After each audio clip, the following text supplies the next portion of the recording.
Kita akan ibadah online selama 2 minggu ke depan, dikarenakan sedang maraknya dengan COVID-19 dan juga himbauan pemerintah. Akhirnya kita mengadakan ibadah online. Terima kasih pada Bapak Ibu, saudara-saudari sekalian yang akan mengikuti ibadah melalui online, baik dari Instagram maupun dari YouTube GBI Live. Terima kasih, Tuhan Yesus memberkati.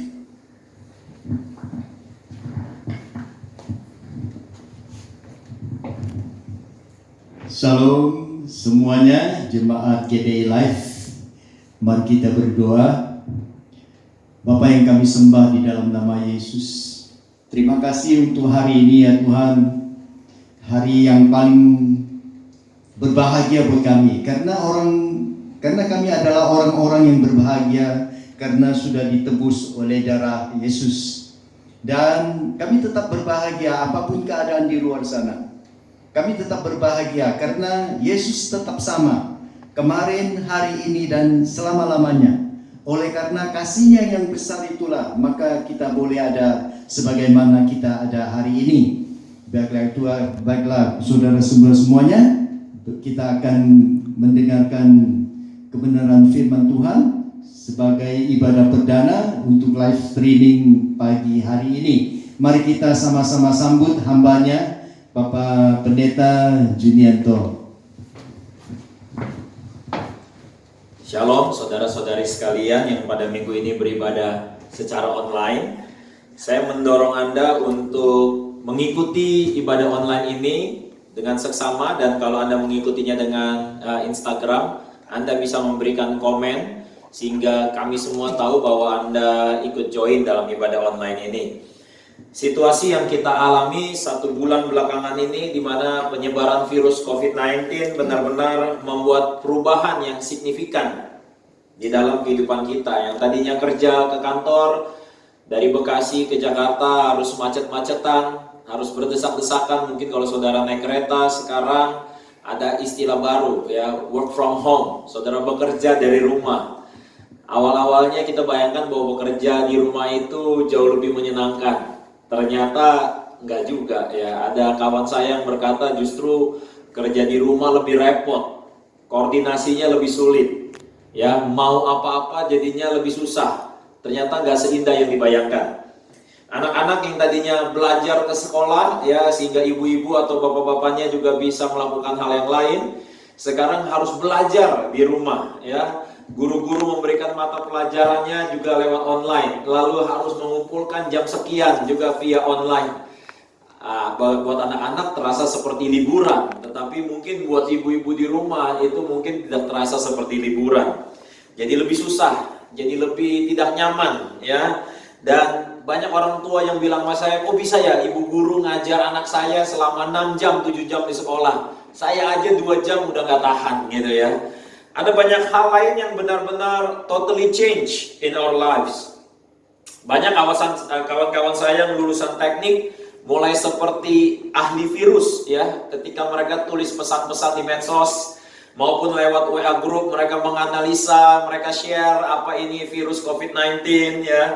Nggak sedikit juga yang berusaha menghibur diri. Mereka kirim gambar-gambar, video-video, memes yang lucu-lucu tentang virus corona.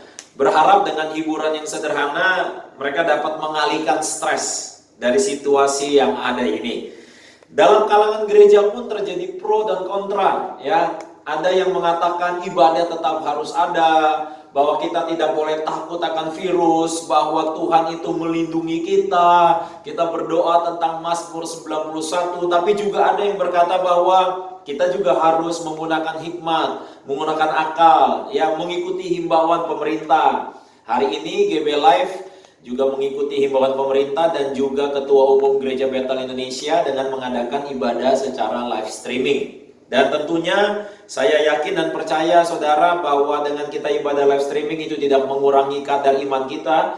Dan saya percaya bahwa pagi hari ini firman Tuhan akan memberkati saudara. Dan sebab itu saudara, saya mau katakan bahwa ada begitu banyak hal yang berubah dalam kehidupan kita karena virus COVID-19 ini.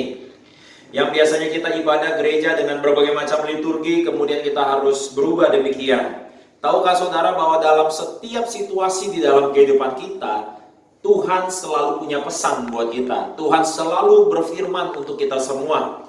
Sebab itu kalau saudara di rumah ada Alkitab, saya ingin saudara buka firman Tuhan dari kitab Habakuk pasalnya yang ketiga, ayatnya yang ke-17 sampai ayatnya yang ke-19. Kitab Habakuk pasal ketiga ayat 17 sampai 19. Kalau di dalam Alkitab cetak saya itu adalah halaman 1014. Kitab Habakuk 3 ayat 17 sampai 16. Saya akan bacakan buat saudara sekalian. Sekalipun pohon ara tidak berbunga, pohon anggur tidak berbuah, hasil pohon zaitun mengecewakan, sekalipun ladang-ladang tidak menghasilkan bahan makanan, kambing domba terhalau dari kurungan, dan tidak ada lembu sapi dalam kandang, namun aku akan bersorak-sorak di dalam Tuhan, beria-ria di dalam Allah yang menyelamatkan aku. Allah Tuhanku itu kekuatanku. Ia membuat kakiku seperti kaki rusa. Ia membiarkan aku berjejak di bukit-bukitku. Saya memberikan judul khotbah minggu ini adalah deklarasi iman. Sekali lagi saya katakan deklarasi iman. Apa yang dialami oleh Nabi Habakuk terlihat mirip dengan apa yang umat Tuhan alami hari-hari ini. Nabi Habakuk, buat pengetahuan saudara, Nabi Habakuk itu hidup sekitar 605 sebelum Masehi sampai 586 sebelum Masehi, sebelum kerajaan Yehuda berada dalam pembuangan. Kitab ini merupakan kitab ke-8 dari ke-12 kitab nabi-nabi kecil. Penulis kitab ini hidup sejaman dengan seorang nabi yang bernama Yeremia. Jadi Nabi Yeremia sama Nabi Habakuk itu hidup di dalam masa yang sama. Namun Nabi Habakuk itu pelayanannya di wilayah Yehuda, ya, sedangkan Yeremia di wilayah Israel. Nah, kitab Habakuk ini dilatar belakangi oleh situasi peperangan, saudara. Jadi Habakuk hidup di dalam masa perang, saudara, di mana ada beberapa bangsa yang terlibat. Salah satunya adalah bangsa Kasdim. Peperangan ini terjadi sekitar abad ke-7 sebelum Masehi, di mana pada masa ini orang Kasdim itu mampu menaklukkan Mesir yang diperintah oleh Firaun Neko di Sungai Efrat. Peperangan tersebut menyebabkan kondisi sosial dan religius saat itu sangat kacau. Namanya juga perang.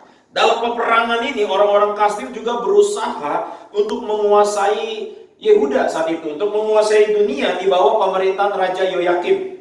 Sebagian besar dari kita yang lahir di Indonesia saat-saat ini, sebagian besar saya yakin Anda sudah lahir dalam kondisi Indonesia merdeka dari penjajahan. Tentu saudara akan sulit membayangkan situasi perang itu seperti apa, karena kita nggak pernah ngalamin namanya situasi perang. Tapi saya membayangkan, tentu kalau kita nonton film-film peperangan itu situasinya orang pasti takut keluar rumah.